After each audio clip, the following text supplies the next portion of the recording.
오늘 마지막 시간 선택과 운명이라는 제목으로 그동안에 공부하신 것들 종합하고 마지막 결론을 짓겠습니다. 여호수아가 그 백성들을 향해서 한 24장 15절 말씀 우리가 잘 알고 있습니다. 너희 섬길 자를 오늘날 택하라는 것입니다. 이리 갔다 저리 갔다 하지 말고 또 중간하게 있지 말고 선택을 확실히 하라는 것입니다. 선택을 확실히 하라는 거예요.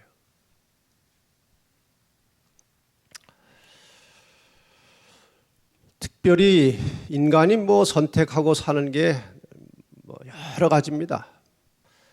심지어는 식사할 때도 반찬을 이거 먹을까 저거 먹을까 선택을 하는 것입니다.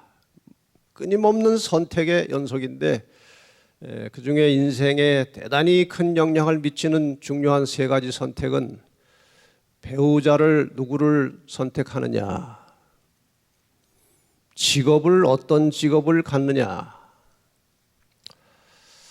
그런 것은 평생에 영향을 미치는 것입니다.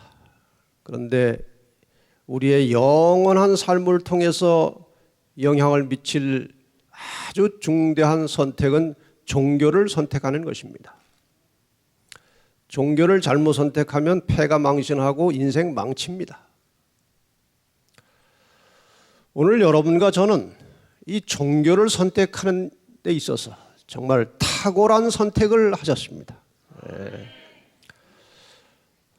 제가 다른 교회 다니는 사람들이나 다른 종교를 가지고 있는 사람들을 만나서 대화를 하다 보면 그 사람들은 이 재림교회의 신앙을 얼마나 부러워하는지 모릅니다. 진짜 그것을 알았더라면 그것을 선택했을 텐데. 최근에 재림교회로 개종한 은퇴 목사님 부부가 우리의 이제 기별을 받고 우리의 책자와 DVD와 우리의 자료들을 저한테 한 박스 요청해가지고 제가 줬어요. 가족들에게 벌써 전하는 것입니다. 그 받은 한 가족 중에 하나가 이런 교회가 있었더라면 진작에 그리로 갔었을 텐데, 우리 아이들을 그 학교로 보냈을 텐데 그러더라는 것입니다. 우리는 정말 하나님의 특별한 사랑과 섭리와 또 우리의 신실한 믿음 덕분에 탁월한 신앙을 갖게 되었습니다. 우리의 종교의 선택의 1단계는 신의 선택입니다. 하나님을 믿느냐 안 믿느냐. 하나님을 안 믿는 종교는 종교의 이름은 다를지라도 다 똑같은 것입니다. 그 주인은 하나입니다. 하나님을 믿느냐 안 믿느냐. 이 선택에서 우리는 하나님을 믿는 선택을 하였습니다.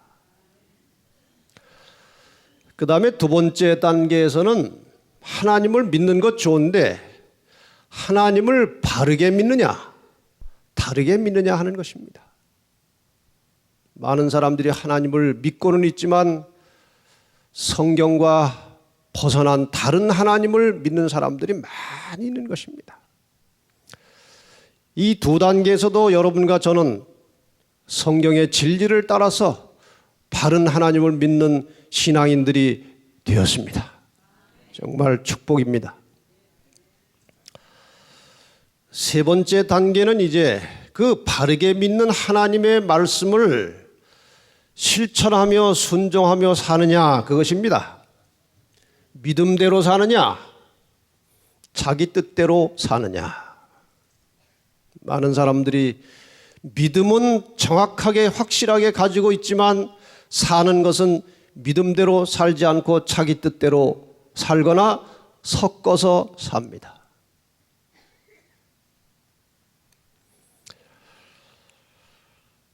야고보 2장 17절에 보면 잘 아시는 말씀, 행함이 없는 믿음은 그 자체가 죽은 것이라. 믿음 아무리 강조해도 그 믿는다는 것은 하나님의 말씀을 믿는 것입니다. 그렇지 않습니까? 하나님의 존재를 믿는 것도 믿음이지만 그분의 말씀을 믿는 것이 믿음이에요.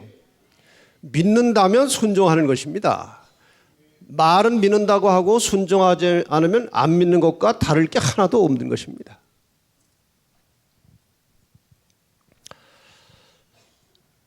영적으로나 세상적으로 성공하는 사람들의 원리가 있어요. 일단 선택을 잘해야 합니다. 현명한 판단을 가지고 올바른 선택을 해야 됩니다. 두 번째, 어떤 올바른 선택을 하게 되면 그동안에 자기가 가지고 있던 생각을 바꿔야 합니다. 선택은 잘해놓고 옛날 생각 그대로 가지고 있으면 사람이 변하지를 않아요. 생각을 바꿔야 하는 것입니다. 그 다음에 올바른 선택에 의해서 생각을 바꾸어서 목표가 생기면 집중적으로 노력을 해야 돼요. 저절로 바뀌지 않아요, 사람이. 이렇게 해서 올바른 선택과 생각의 변화 그리고 집중적인 노력에 의해서 그 노력을 반복할 때에 습관이 만들어지는 것입니다. 그리스도인의 생활에 있어서 매우 중요한 것은 어쩌면 우리의 영원한 운명을 결정할 만큼 중요한 것은 좋은 영적 습관을 만드는 것입니다. 기도 많이 하는 습관, 교회 출석 성실히 하는 습관, 설교 들으면서 노트하는 습관, 구제하는 습관, 전도하는 습관, 이런 좋은 습관을 만들어야 그리스도인의 삶이 빛이 되고 그 빛을 보고 사람들이 하나님께 나오는 것입니다. 그래서 우리 재림 성도들은 보통 사람과 관심이 달라야 합니다. 관심. 사람이 관심을 어디에 두고 사느냐, 이것이 인생에 막대한 영향을 미칩니다. 소위 강남 어머니들이라고 하는 사람들은 자녀들을 인류대학에 보내는 일에 집중적인 관심을 가지고 산다고 제가 들었어요. 그 사람들에게 복음 전하면은 안 들어갑니다. 관심이 지금 아이 입시예요. 아무리 전도해도 아이 입시나 끝나고 봅시다. 관심.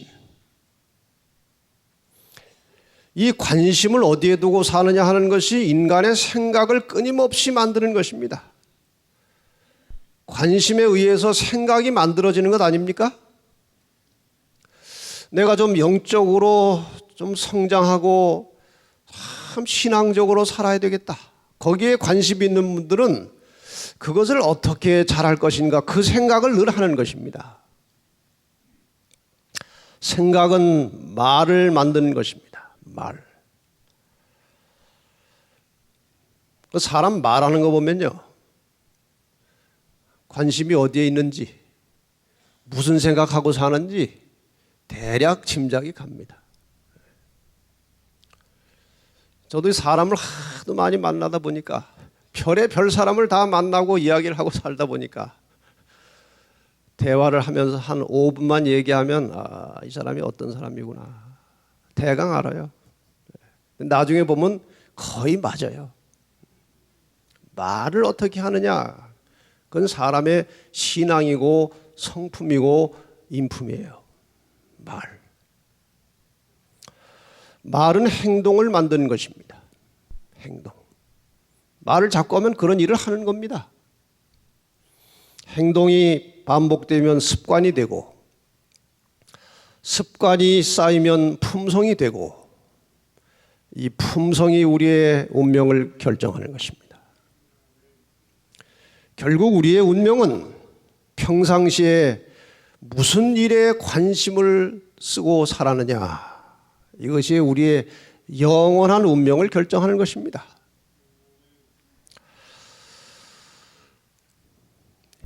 인간은 저들이 명상하는 대상에 따라 변화된다.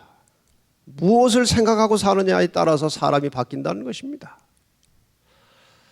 자신이 익숙해지는 사물의 차원에 따라서 정신이 편협하게 되거나 확장되는 것은 정신의 한 법칙이다. 바라봄으로 변화하는 것이 인간의 마음의 법칙이다.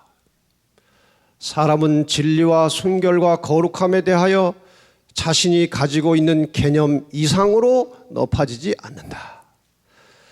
여러분, 이런 집회를 통해서 말씀을 들으면 진리와 순결과 거룩함에 대한 개념을 높여야 됩니다. 그동안 가지고 있던 것보다 수준을 높여서 생각을 바꿔야 하는 것입니다.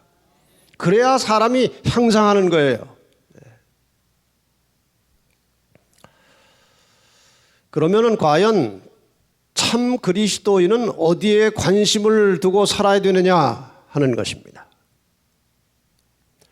고린도서 4장 18절에 보면 사도 바울이 이렇게 말했습니다. 우리의 돌아보는 것은, 우리가 관심을 가지고 살아야 될 것은 보이는 것이 아니요 보이지 않는 것이니 보이는 것은 잠깐이요 보이지 않는 것은 영원함이니라. 보이는 것, 보이지 않는 것. 사도 바울은 보이는 것에 관심 쓰고 살지 말라는 것입니다. 보이지 않는 것에 관심을 쓰라는 것입니다. 우리의 마음이 보입니까? 안 보입니다. 여기에 관심을 쓰라는 거예요.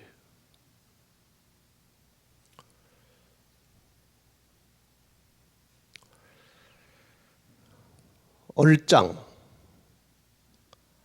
몸짱, 그게 뭔 말인지 아십니까? 저는 그 전에 몰랐어요, 그걸. 누가 얼짱얼짱 하길래 그게 무슨 얼쩡거린다는 말입니까? 뭡니까? 그랬더니 얼굴이 잘생긴 사람을 얼짱이라고 그러는데요. 좀 있더니 뭐 몸짱 그래서 그때는 내가 눈치로 알았습니다. 아, 그거구나. 제가 중앙교회 목회할 때 그 말이 한참 돌았어요. 그래서 제가 어느 날 설교 제목을 맘짱 해가지고 설교했어요. 그거 뭐 얼굴이 잘나면 얼마나 잘났고 꾸미면 얼마나 꾸밉니까? 사진 찍어보면 다 해골이에요, 해골. 거기다가 흙 가지고 도배한 겁니다. 이거 흙이에요. 생명 빠져나가면 이거 흙입니다. 아무것도 인간에게 자랑할 것이 없는 거예요. 하나님이 주신 생명 빼가면 정말 비참한 흙입니다. 아무것도 아니에요. 속마음을 가꾸라는 것입니다. 얼굴 가꾸고 몸 가꾸는데 시간 너무 투자하지 말고, 물론 건강을 위해서 운동해야죠. 그게 몸 관리지 몸매 관리가 몸 관리가 아니에요. 운동하고 중요한 건 마음을 잘 가꾸라는 것입니다. 마음을. 보이지 않는 영적 세계, 육적 세계, 이 보이는 육적 세계에 관심 갖지 말고 보이지 않는 영적 세계를 보는 것처럼 살라는 거예요. 보이는 것은 잠깐이고 보이지 않는 것은 영원하다 그랬어요. 이 말의 의미를 아시지요? 우리 보이는 육의 세계, 이 물질 세계는 영원한 것이 아니고 언젠가 완전히 불에 타서 녹아져서 끝납니다. 주님 오실 때. 그러나 영적 세계는 지금은 보이지 않아요. 그러나 그것이 영원히 보이지 않는 것이 아니에요. 보이지 않던 영적 세계가 언젠가는 보이는 현실로 나타나는데 그때가 재림의 시간입니다. 재림에 대해서 말씀하시면서 인자의 징조가 하늘에서 보이겠고 그랬어요. 모든 족속들이 통곡하며 그들이 인자가 구름을 타고 능력과 큰 영광으로 오는 것을 보리라. 이건 더 이상 보이지 않는 세계가 아닙니다. 이제 나타난 것입니다. 일단 나타나면 그것은 영원한 것입니다. 어디에 투자하시겠습니까? 잠시 보이다가 영원히 없어질 것에 투자하시겠습니까? 지금 안 보이지만 나타나면 영원한 것에 투자하시겠습니까? 지혜롭게 사시기 바랍니다. 지혜롭게. 보이는 것은 육적이고 보이지 않는 것은 영적인 것입니다. 보이는 것은 되게 급한 일이고 보이지 않는 것은 중요한 일입니다. 그런데 사람들은 대개 다 보이는 것에 매달려 사는 것입니다. 보이는 것에. 사도 바울은 이 보이는 것에 집착하지 말고 보이지 않는 것에 집착하라고 말씀하십니다. 거기에 치중해서 살라는 거예요. 그게 믿음이에요. 믿음은 보이지 않는 것을 보는 것처럼 하고 사는 게 믿음 아닙니까? 그게 진정한 믿음이에요. 사람이 얼마나 이렇게 어리석은지 한번 보십시다. 중요한 일보다는 급한 일에 쫓겨 사는 이 인간의 삶을 제가 비유로 하나 좀 이렇게 늘 쓰는 게 있어요. 아침에 한 집사님이 이제 외출을 하려고 하는데 시간은 20분 정도 남았어요. 근데 할 것이 세 가지가 있어요. 밥도 좀 먹어야 되겠고, 화장도 세수하고 화장도 해야 되겠고, 또 집사니까 기도도 좀 해야 되겠는데 시간은 20분 남았어요. 뭐부터 합니까? 뭐부터 합니까? 현실적으로 세수 화장 먼저 합니다. 틀림없이 그럴 겁니다. 남에게 보여야 되는 거니까. 그런데 시간이 또 한 10분 남았어요. 뭐 합니까? 밥 한 술 떠먹습니다. 그런데 이 세 가지 중에서 뭐가 제일 중요합니까? 정답을 말하면 기도하고 영적인 시간을 갖는 게 제일 중요한 거예요. 두 번째 중요한 게 뭡니까? 육신의 건강을 위해서 밥 먹는 겁니다. 그런데 언제나 우리는 거꾸로 하고 있는 것입니다. 늘 급한 것부터 하다 보니까 사탄이 인간 끌고 다니기는요, 우리말로 누워서 식은 죽 먹기예요. 급한 일만 똑똑 떨어뜨려 놓으면요, 그거 쫓아가다가 하나님이고 뭐고 다 잊어버리고 어떨 땐 교회도 안 나가요. 바빠가지고. 이것이 인간입니다. 사도 바울, 그가 예수를 만나기 전에 대단한 사람이었습니다. 혈통으로 보나 교육으로 보나 또 그 능력으로 보나 장래가 촉망되는 사람이었습니다. 아주 정통 유대인이었습니다. 베냐민 지파요, 히브리인 중에 히브리인이요, 바리새인이요, 열심으로는 교회를 핍박하고 율법의 의로는 흠이 없었다 그랬어요. 이 예수 만나기 전에 자기 상태를 진단한 것입니다. 예수 믿는 자들을 핍박하러 열정을 가지고 다메섹으로 가다가 빛을 만났습니다. 당신 누구십니까? 나는 내가 핍박하는 예수다. 자기의 열심이 방향이 잘못됐다는 사실을 깊이 깨달았습니다. 그리고 회심하여 하나님의 신실한 종이 되었습니다. 대개 사람들에 대하여 하나님께서는 자유의지에 호소하십니다. 본인의 선택에 의해서 길을 가도록 하십니다. 그러나 특별한 경우에는 하나님께서 하나님의 의지를 발동해서 사람을 불러내시는데 그 중에 한 사람이 사울이었어요. 강제로 불러내신 것입니다. 그 특성을 보셨어요. 올바르게 깨닫기만 하면 그 깨달은 것을 위해서 물불을 가리지 않고 죽도록 충성하는 그의 기질을 보시고 그 열정과 기질의 방향을 하나님께로 돌려놓은 것입니다. 그래서 그가 하나님의 초대교회, 초기 교회를 위해서 얼마나 큰 일을 했습니까? 이렇게 그리스도를 만난 다음에 사도 바울의 경험은 완전히 바뀌었습니다. 그의 목표와 그의 관심이 바뀌었습니다. 그전에 자기가 대단히 중요하다고 생각하던 모든 것들을 잃어버리고 배설물로 여겼다. 예수를 알고 보니까 그전에 자기가 추구하던 모든 것이 정말 무가치한 것임을 깨달았어요. 예수와 관계가 깊어질수록 세상 것들이 하찮게 보이는 것이고, 예수와 관계가 멀어질수록 세상의 것들이 멋있어 보이고 귀하게 보이는 것입니다.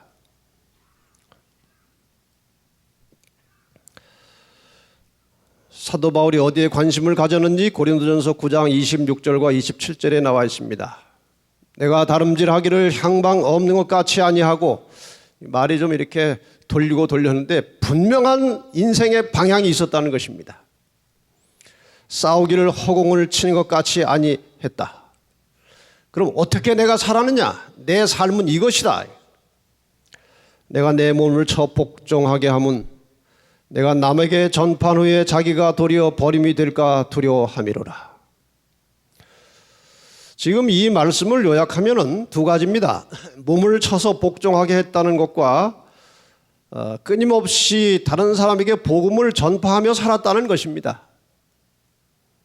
그래서 사도 바울의 관심은 품성의 변화와 복음을 전하는 것이었습니다. 이 두 가지가 그의 인생의 목표였습니다. 다른 것들은 다 배설물처럼 여기고 그저 간신히 목숨 부지할 정도로 먹고 살고 나머지는 다 이 두 가지에 쏟았어요. 여러분, 사도 바울의 편지서를 다 읽어보시면 사도 바울이 끊임없이 강조하는 것은 자기와 싸워서 이기라는 것이고 복음을 전하라는 거예요. 그 편지서 거의 그런 내용입니다. 히브리 11장 13절에 보면은 우리의 믿음의 조상들에 대하여 사도 바울이 기록하기를 그들은 다 외국인과 나그네처럼 살았다고 그랬어요. 자기도 그렇게 살고 있기 때문에 그 면을 본 것입니다. 외국인, 나그네. 나그네라는 말과 비슷하면서 조금 다른 뜻을 가진 말이 하나 있어요. 떠돌이라는 말입니다. 이건 다 순수한 우리말이에요. 우리말. 나그네를 다른 말로 하면은 여행자예요. 떠돌이는 뭡니까 그럼? 다른 말로 하면 방랑자입니다. 방랑자. 이 여행자와 방랑자의 차이가 무엇입니까? 여행자는 목적지가 있고 방랑자는 목적지가 없는 것입니다.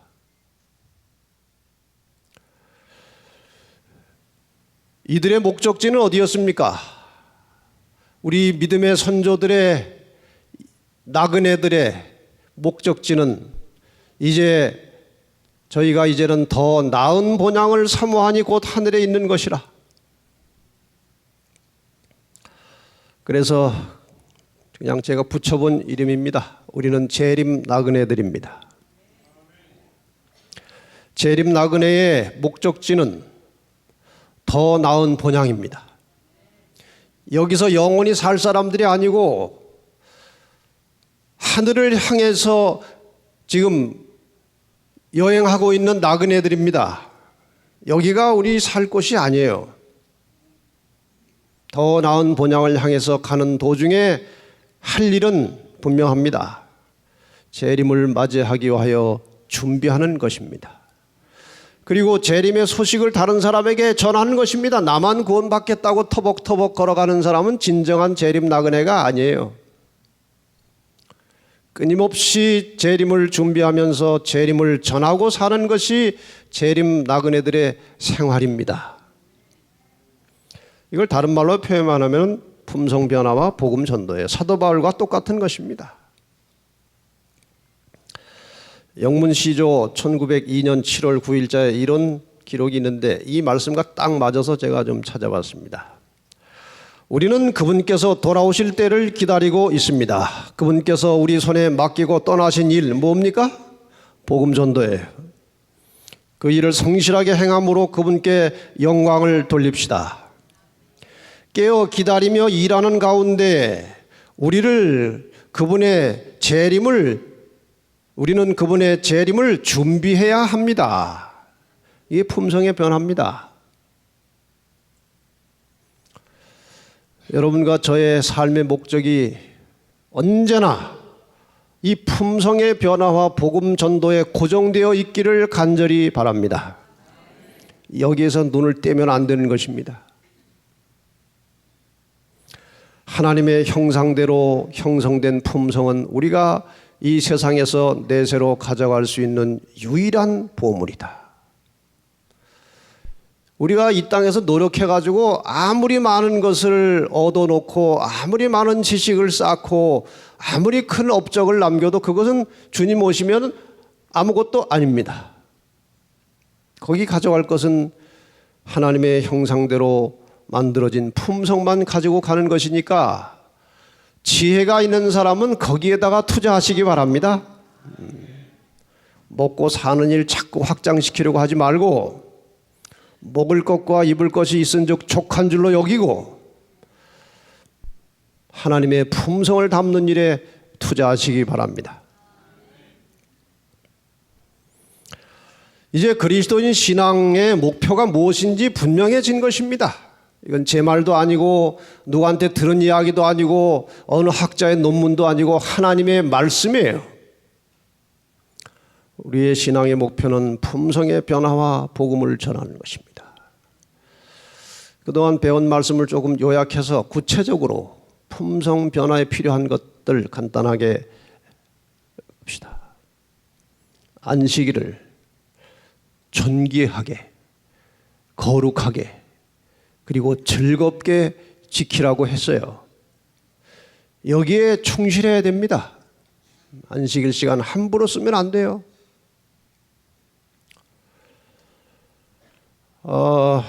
한국삼육고등학교에서 학생들에게 이렇게 설문을 조사했어요. 가지고 있는 고민이 뭐냐, 신앙적으로. 어떤 학생이, 몇 학생이 썼는지 모르겠지만 그런 답이 나왔답니다. 우리 아버지가 교회 장로님이신데 교회 갔다 와가지고 안식일에 텔레비전 켜는 거 제가 참 보니까 회의가 듭니다. 안식일 우리가 너무 많이 훼손하고 있어요. 어른들이 그러니까 아이들이 안식일에 요즘에 공차는 거 예사입니다. 이거 회복되지 않으면 개인이나 교회나 희망이 없는 것입니다. 이 안식일은 신앙에 매우 중요한 것이에요. 날마다 자아가 죽는 경험이 필요한 것입니다. 이거 정말 중요한 거예요. 내가 죽어야 됩니다. 내가. 여러분 집안에서 이게 부부가 둘이 그냥 평생 동안 잘 살겠다고 결혼해놓고도 약속을 잘 안 지켜요. 다툼이 있어요. 크고 작은. 그때 이 해결하는 첩경이 무엇인가? 내가 죽는 것입니다. 상대방 바뀌기를 기다리지 말고 내가 죽고 상대를 위해서 기도하는 것이 해결책입니다. 이 법칙을 잘 지키면 가정은 행복해지는 것입니다.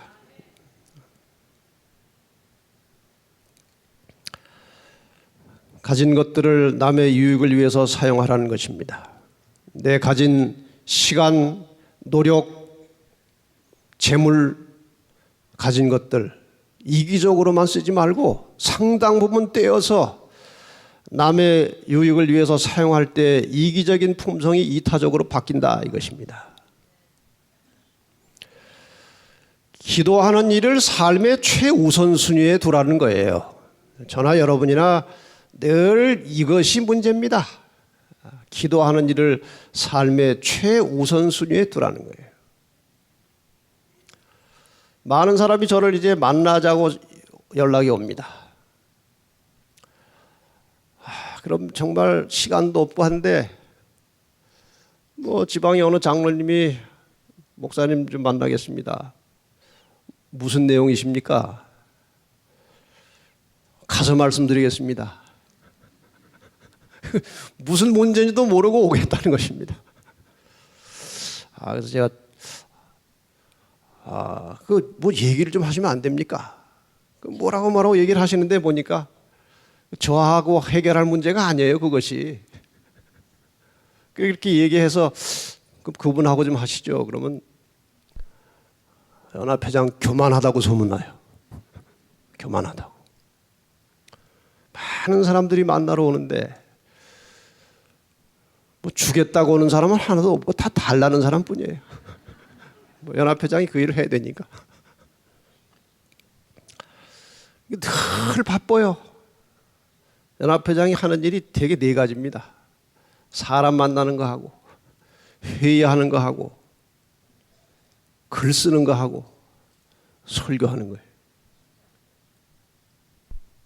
글 쓰는 거, 설교하는 거 계속 시간이 들어가요. 사람 만나는 거, 회의하는 거. 그거 따라다니다 보면 기도할 시간 다 놓칩니다. 그래서 저도 아주 기를 쓰고 지금 노력을 하고 있어요. 연합회장이 영성이 이르면 뭐 한국교회가 그 말이 아니죠. 얼마나 비참합니까? 그래서 제가 정말 사명의식을 가지고 목회할 때보다 다른 부장할 때보다 지금 더 열심히 애를 쓰고 투쟁을 하고 있어요. 생각대로 되진 않지만 그러나 많은 분들이 저를 위해서 기도하고 계셔서 제가 그 힘으로 버티고 있습니다. 제가 최근에 뭘 하나 이제 바꾸려고 하는가 하면은 수첩에다 이렇게 보면은 어느 날 누구 만나고 어느 날 누구 만나는 시간이 자꾸 쌓여가니까 하나님 만날 시간이 없는 거예요. 그래서 제가 이제 앞으로 수첩에다가 적당한 시간 배분해 가지고 며칠 10시 미팅 하나님 해놓고 그 시간에 약속 안 하려고 그래요. 다른 사람 안 만나려고 그래요. 그렇게라도 해야 돼요. 기도하는 일을 삶의 최우선순위에 두라는 거예요. 그리고 말씀과 접촉하는 시간을 최대한 확보하는 것입니다.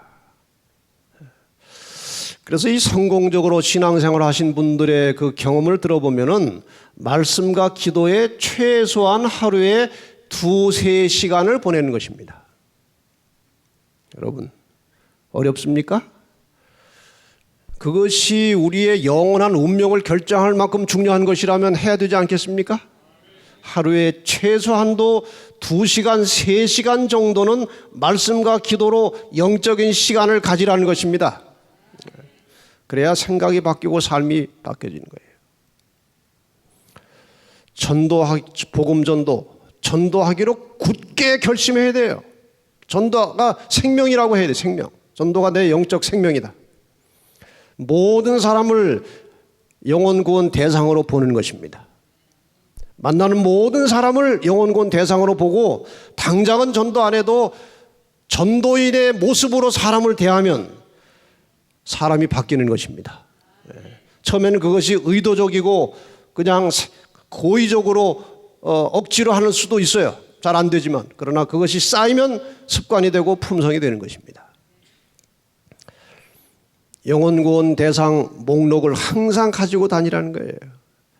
내가 지금 누군가를 위해서 기도하고 있어야 되는 것입니다. 영혼 구원 목록을 항상 가지고 다니라는 거예요. 그리고 그 영혼을 위해서 늘 끊임없이 기도하는 것입니다. 더 나아가서 복음 전도를 위해서 자기의 재정을 투자할 때에 훨씬 관심이 깊어집니다. 내 보물이 있는 곳에 내 마음도 있다고 그랬어요. 선교하는 일에 재정을 투자하면 점점 더 하고 싶어지는 것입니다. 하나님께서 많은 길을 열어주시는 것입니다. 그렇게 준비된 사람들에게 이 2가지를 좀 깊이 생각하시고 사십시다. 이 목표를 성취하기 위해서 아까 말씀드린 대로 집중적인 노력과 훈련이 필요한 거예요. 이기기를 다투는 자마다 모든 일에 절제하나니 저희는 이거 운동선수예요. 썩을 면류관을 얻고자 하되 우리는 썩지 아니할 것을 얻고자 한다. 썩을 면류관을 위해서 요즘 말로 하면은 도구만 메달을 따려고도 운동선수들이 얼마나 처절한 훈련을 합니까? 4년 동안 100m 달리기 선수들 4년 내내 달리기 연습하고 지구력 연습하고 근육 키우고 뭐 피땀 흘려가면서 노력해가지고 올림픽 나와가지고는 10초 내외로 뛰고 끝납니다. 우리의 훈련은 도달하면 영원한 생명을 쟁취하는 것입니다. 그런데 운동선수보다 우리가 훈련을 안 해서 되겠습니까? 경건에 이르기를 연습하라. 훈련하라. 이것이 우리의 힘만 가지고 할 때는 잘 안 됩니다. 그리스도의 십자가를 짊어지는 마음으로 해야 되는 것이에요. 예수께서 제자들에게 나를 따라오려거든 자기 십자가를 지고 나를 좇을 것이라고 말씀하셨어요. 십자가를 지는 것이 자제하는 것입니다. 하기 싫은 것도 옳으면 하는 것입니다. 하고 싶어도 옳지 않으면 안 하는 것입니다.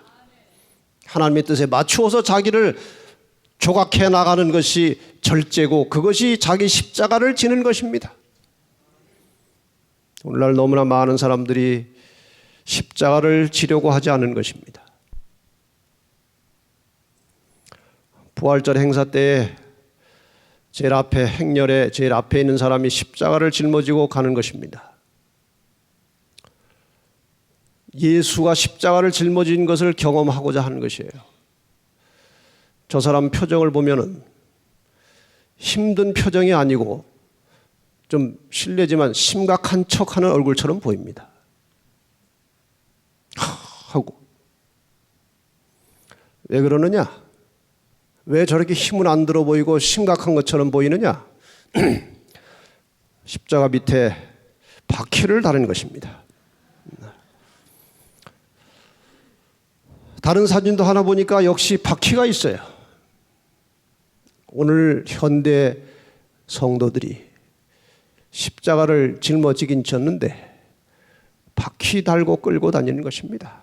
쉽게 믿어보려고 하는 것인데 저래 가지고는 안 됩니다. 모든 일에 절제하라는 것입니다.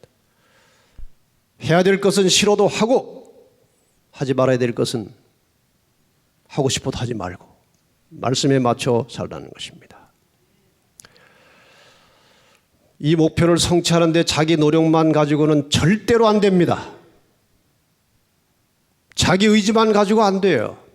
하나님과 협력해서 도움을 구하라는 것입니다. 사도행적 482페이지에 구원을 얻는 것은 일종의 협력이요 연합활동이다. 하나님과 회개한 죄인 사이에 협력이 있어야 한다. 하나님의 능력의 도움 없이는 우리의 노력이 아무 소용이 없다고 그랬어요.